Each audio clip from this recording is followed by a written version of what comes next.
আসসালামু আলাইকুম, সবাই কেমন আছেন? আশা করি ভালো আছেন। আপনাদেরকে আজকে দেখাবো কুয়েতের টাকা সর্বোচ্চ কত হয়, কত টাকা নোট হয় এবং সর্বনিম্ন কত টাকা হয়। চলুন দেখি কুয়েতের টাকা। এই যে দেখেন, এইটা হলো কুয়েতের 5 পয়সা। এই যে কুয়েতের 5 পয়সা। এটা হলো কুয়েতের 20 পয়সা। এই যে দেখেন 20 পয়সা। এটা হলো কুয়েতের 20 পয়সা। এই যে দেখেন, এটা হলো কুয়েতের 50 পয়সা। কুয়েতের 50 পয়সা। এটা হলো কুয়েতের 100 পয়সা। দেখেন এই যে 100 পয়সা কুয়েতের। এই 100 পয়সা পর্যন্ত হয়, 5 পয়সা থেকে 100 পয়সা পর্যন্ত কুয়েতে হয়। এরপরে চলুন টাকা দেখাবো। চলুন টাকা দেখি। ওই 100 পয়সার পরে এইটা হলো বড়, এটা হলো রোবা দিনার। আরবিতে রোবা দিনার বলে, আর বাংলাদেশে বলে, বাংলায় বলে 4 আনা। 1 টাকার 4 ভাগের 1 ভাগ 4 আনা।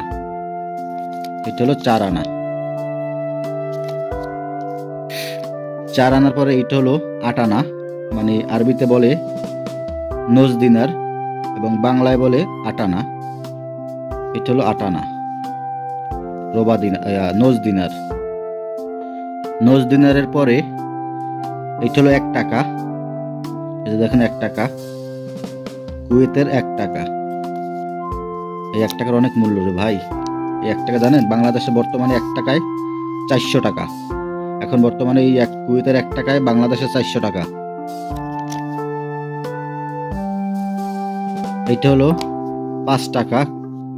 আরবিতে বলে খামসা দিনার, আর আমরা বাংলায় বলি 5 টাকা। 1 টাকার পরে এই যে 5 টাকার নোট, এটাকে খামসা দিনার বলে আরবিতে। এই যে খামসা দিনার।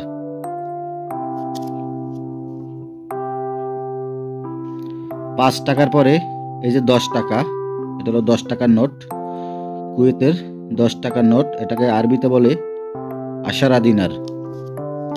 এই যে দেখেন আশারা দিনার। এটা হলো আশারা দিনার। আরবিতে বলে আশারা দিনার, বাংলায় বলে 10 টাকা। এই যে দেখেন, এইটা হলো কুয়েতের সর্বোচ্চ নোট। এর উপরে কোনো নোট হয় না। 20 টাকা। 20 টাকার উপরে কুয়েতে আর কোনো এর চেয়ে বড় নোট নাই। 20 টাকার উপরে আর কোনো নোট নাই। এই 20 টাকাই সব থেকে বড়। এই যে দেখেন 20 টাকার নোট। এই 20 টাকাই হচ্ছে সব থেকে বড়। এই 20 টাকাকে আরবিতে বলে আশ্বিন দিনার। আশ্বিন দিনার। তো 20 টাকায় প্রায় বাংলাদেশে প্রায় 8,000 টাকার মতন এখন বর্তমানে, কারণ 1 টাকায় যদি 400 টাকা হয়, 20 টাকায় 8,000 টাকা। তো সবাই ভালো থাকবেন, সুস্থ থাকবেন, সুন্দর থাকবেন। ভিডিওটা ভালো লাগলে অবশ্যই সাবস্ক্রাইব করে পাশে থাকবেন, লাইক শেয়ার কমেন্ট করবেন। সবাই ভালো থাকবেন। আল্লাহ হাফেজ।